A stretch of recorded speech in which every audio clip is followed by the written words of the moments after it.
नाशिकमध्ये पावसानं विश्रांती घेतली असली तरी पुराचं पाणी अद्याप ओसरलेलं नाहीये। कालपासून पुन्हा एकदा गंगापूर धरणातून पाण्याचा विसर्ग सुरू केल्यानं गोदावरी नदीत दुथडी भरून वाहते आहे। गोदावरीचं पाणी नदीपात्राच्या बाहेर आल्यानं रामकुंड भागातील अनेक दुकानं आणि हॉटेलमध्ये पाणी शिरल्याची स्थिती आहे। या संदर्भात रामकुंड भागातून अधिक माहिती देतात आमचे नाशिकचे प्रतिनिधी किरण गोटू।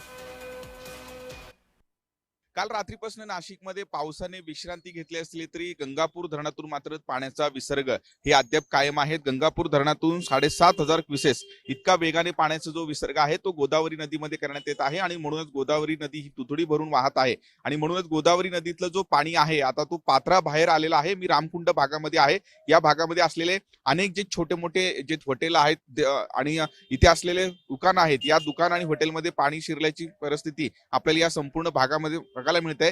कालपासून रात्रीपासून हे नाशिकमध्ये पावसाने विश्रांती घेतली असले तरी गंगापूर धरणातून मात्र पाण्याचा विसर्ग जो आहे तो अद्याप कायम आहे। गंगापूर धरणच नव्हे तर जिल्ह्यातील वेगवेगळ्या धरणातून पाण्याचा विसर्ग आजही कायम आहे। गोदावरी नदीत कालपासून दुथडी भरून वाहत आहे। रामकुंड भागामध्ये असलेले सुद्धा अनेक छोटे मोठे मंदिर आहेत हे पाण्याखाली गेलेले आहेत। मी आता या रामकुंड भागामध्ये आहे। इथे असलेले अनेक जे दुकानं आहेत, हॉटेल आहेत ते पाण्याखाली गेलेले आहेत। आपली वस्तू बाहेर काढण्यासाठी प्रयत्न जे आहेत ते इथले दुकानदार आणि हॉटेल चालक हे करत आहेत। आज सुद्धा नाशिकला जे आहे ते ऑरेंज अलर्ट देण्यात आलेला आहे। आज सुद्धा पाऊस नाशिकमध्ये होईल अशा पद्धतीचा अंदाज आहे। त्यामुळे गोदावरी नदीकाठी राहणाऱ्या लोकांनी सतर्क राहावे अशा पद्धतीचे आदेश प्रशासनाने दिलेले आहेत।